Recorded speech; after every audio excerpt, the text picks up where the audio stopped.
One. I can write a song with a new piano. Go!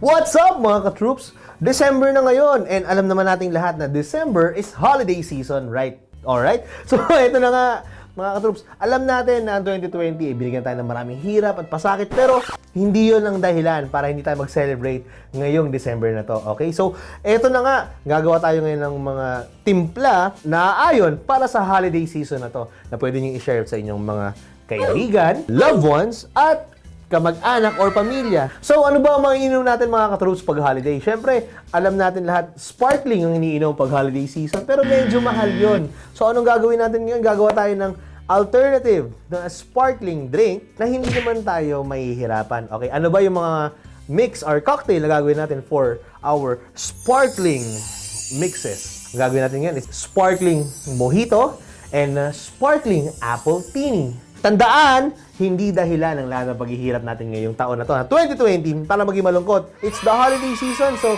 mga ka-troops, tayo na! Gawin na natin ang sparkling holiday mixes, courtesy of Ecuador Light. Gawin mong light. So mga ka-troops, ito na gagawin na natin ating sparkling mojito. In 3, 2, 1, go!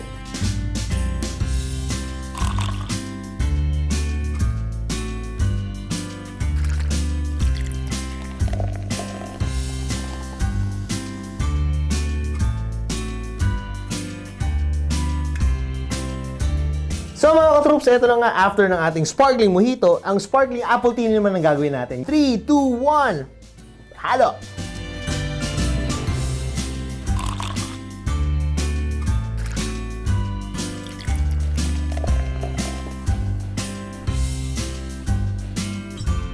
So mga ka-troops, tapos na nga natin gawin ang ating sparkling holiday cocktails, and lahat ito again is available sa Boozy. Have a sparkling holiday and drink responsibly.